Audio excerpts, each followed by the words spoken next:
युती केली होती, आघाडी केली होती आणि पंचायत समितीच्या आणि जिल्हा परिषदेच्या या निवडणुकीच्या अगोदर आपल्या सर्वांना विश्वासात घेऊन आपण त्यांच्यासोबत आघाडी केली आणि काल फोटो आले प्रवेशाचे. ठीक आहे, अजून 2 वाजता निवड आहे. राजकारण हे 5 मिनिटाला बदलतं.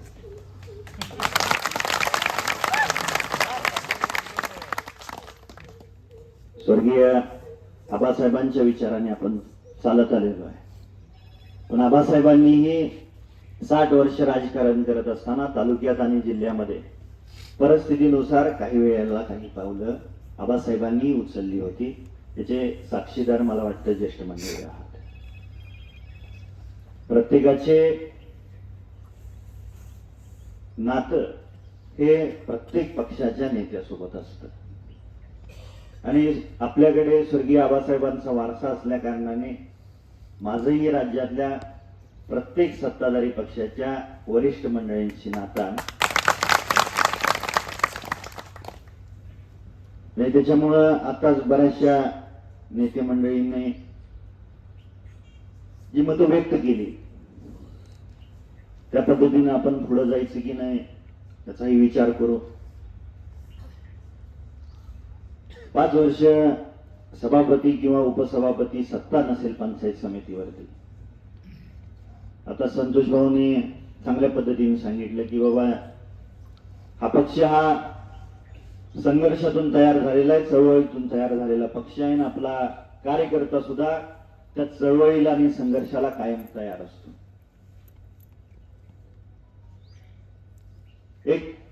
2 परिस्थिती अशा येतील. एक तर आपण 5 वर्ष विरोधात राहू आणि या तालुक्याला दाखवून देऊ की विरोधी पक्ष आणि विरोधी पक्षाचं काम काय असतं. 50 वर्ष आपल्याला जनतेने कळून दिला, आपण चांगल्या पद्धतीनं राजकारण केलं आणि गोरगरिबांची सेवा केली आणि 50 वर्षाच्या नंतर सुद्धा आपल्याला जनतेने आपल्या आघाडीला कळून दिला होता. काही कारणास्तव त्यांनी निर्णय घेतला असला तरी कुणावरही टीका करायची आपल्याला गरज नाही. राजकारणात घडत असतं. प्रत्येकाने उचललेली पावलं, टाकलेली पावलं ते त्यांच्या त्यांच्या परिस्थितीनुसार ती पावलं टाकत असतात आणि निसर्ग त्यांना त्या पद्धतीने विचार करायला होतो. एक परिस्थिती येऊ शकते आणि दुसरी परिस्थिती ही 2 वाजेपर्यंत तुम्हाला समजेल. त्याच्यामुळे अजिबात घाबरून जाऊ नका. आपल्याकडे आमदारकी आहे आणि आमदारकीच्या जोरावरती आपल्याला या तालुक्यातल्या आणि मतदारसंघातल्या गोरगरिबांची सेवा करता येते.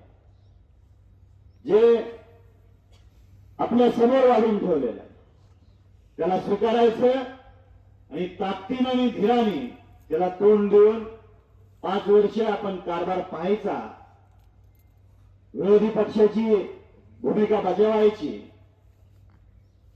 आणि पुढच्या 5 वर्षात आज आपण इतर शपथ घेऊया. केडब्ल्यूएस पार्टी आपली, माझी सर्व कार्यकर्त्यांना आणि पदाधिकाऱ्यांना विनंती आहे, पुढच्या 5 वर्षात मला कोणासोबत युती करायला, आघाडी करायला. ग्रामपंचायतीच्या निवडणुका आहेत, त्या प्रत्येक गावातल्या परिस्थितीनुसार आपण सर्वांना विश्वासात घेऊन त्या निवडणुकीला सामोरे जाऊया.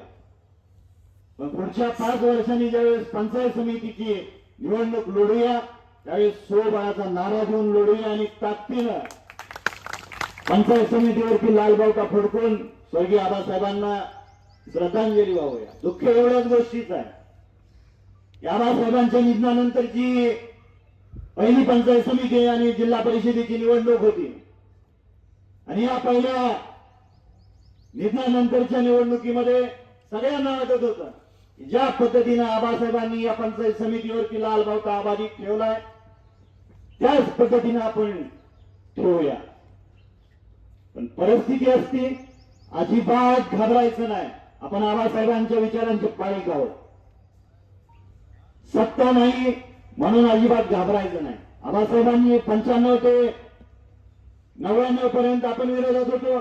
19 ते 24 पर्यंत परत एकदा आपण विरोधात होतो. पण जनतेने आपल्याला कौल दिला. भविष्य काळात सुद्धा जनता आपल्या पाठीशी राहील हा मला विश्वास आहे आणि तुम्हा सर्वांना विश्वास आहे. आता कमिटीनं आज जायचं आहे आणि चर्चा करून जर गरज पडली लढण्याची तर सभापती पदाचं आणि उपसभापती पदाचं नाव आत तुम्ही चर्चा करून ठरवा आणि आम्हाला येऊन सांगा.